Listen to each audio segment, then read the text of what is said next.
let's go to the courts, really. I talk about the 2017 Youth Alive season that begins.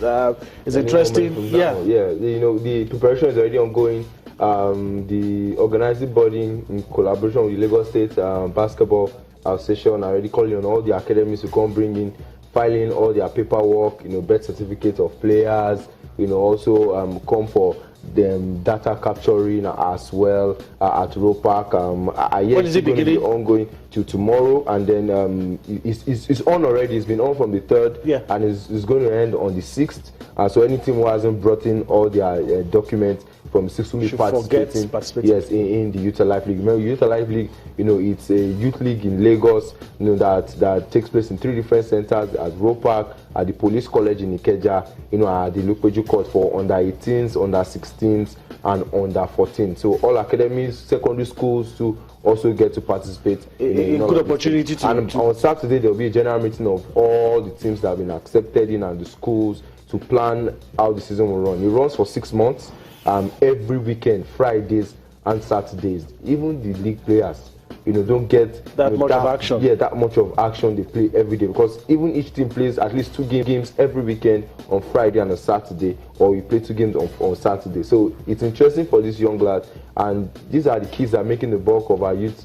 National teams eventually, at least the under 16 teams, representatives. I want to ask Lee something, but let me quickly ask you this before I go to Lee. Let's talk about the Intercollegiate Championship that's going to start on January 13. Olumide Oyedeji heavily involved in that one as well. Yes, like the title says, is the sponsor and is the initiator of the program. It's the 2nd edition. The first was in 2015, and this time around it's taking place at the University of Lagos Indoor court there, and it's more like a Champions League of some sort. That's why I call it intercollegiate. Where you have universities, polytechnics, and colleges of education. I think from the winners of the Nuga Games, Nasega and Ipoga, they come together and then they play a competition to know who the best higher institution is.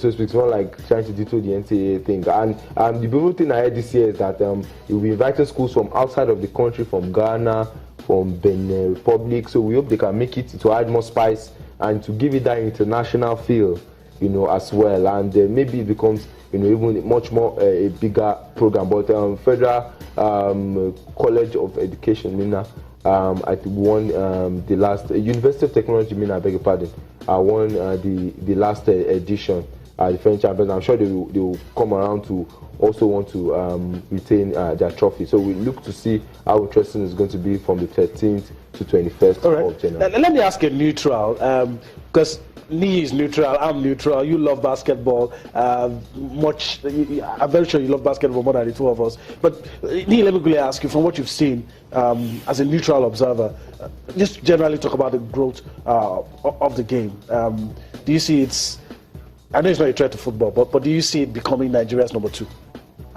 Yes. I think it can actually get to that level. But with tournaments like the Youth Alive season, where they are taking registration, which is very, very important, because this is what they do out there in Europe. You get these players at a very young age, and you're very sure they are young ones, and you can monitor them. And as they grow, they develop. They get tournament experience over time, exposure, and these players can move out to Europe, move to the Americas, and come back to Nigeria to represent us. So for me, with time, basketball can actually become number 2. There's no reason why it shouldn't be. Femi doesn't like that, but I'm not going to allow him to say anything. Why not number 1? Why not number 1? I know. Because for me, because to play basketball, it's not as easy to play. We can play football right here in the studio, but can we play basketball right here in the studio? That's how easy it is for the boy on the street. They play football with anything they see on the street. Yeah. But to play basketball, one-on-ones, whatever. I think it's all about making the facilities available. Exactly. If it's there to play, naturally, I think kids at that age just want something to engage themselves, to burn out. Exactly. Once the equipment is there, even once you can stimulate the interest, you will learn how to. And with the quality of coaches coming around these days. Let's go on a good program that Lagos State was involved in. They came here and talked about it above the ring. The coaches, that will train the players about getting their licenses? Yes, they said after that program there will be examination, both physicals, and written, and all of those coaches that took part in that program, because it was a Lagos State Basketball Association program, have now been licensed, so to speak. So be given officially now they are licensed coaches to coach basketball in and around Lagos State. So what that means is there's now a monitoring program sort of for even coaches, not just players.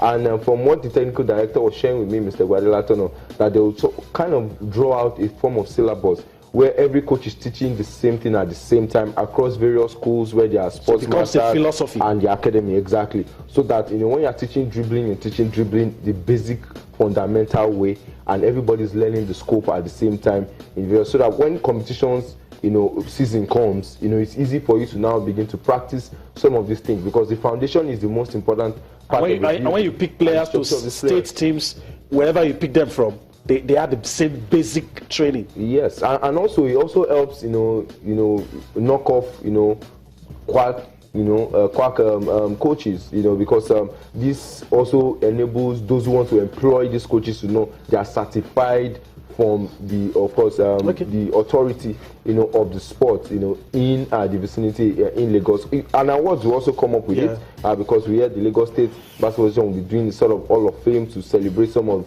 the individuals in time past who have influenced the growth of basketball in Lagos and Nigeria as well. So some of them will be getting those awards. It's going to be tomorrow at Roe Park. I think it's going to start around 4 in the evening. Yeah. Okay. So let's take this one out of the way. Let's travel abroad and talk about basketball, NCCA. Yes. Some Nigerians and people of Nigerian descent. Yeah. 2 Nigerians were head-to-head this week. One for Notre Dame, Arike Ogunbowale, and the other Elo Edeferioka. That's a more familiar name.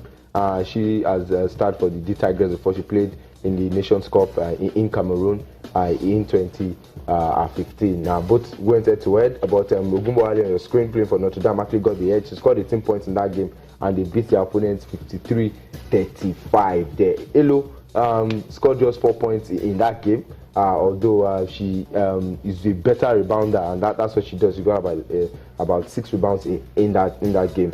So tonight, Elo's team, she plays for Georgia Tech University, will be playing on number 13 Duke University, and Arike's team will be playing Wake Forest, another big university when it comes to basketball in the USA. A lot of Nigerians, I must say, parade themselves for various schools across the US, and one other big name too that we should also be looking at in the near future. She plays for Kentucky, and she's a very fantastic player now. The name skips my brain. Okay. Then I have to stop you. Okay. Guys, I want to thank you for your time on the show. Unfortunately, we have to stop our coverage of the awards just by telling you that Kelechi Iheanacho won the most promising talent award. Well, join us again tomorrow for the last edition of Sports Tonight for the week. We'll do this again tomorrow. Bye-bye now.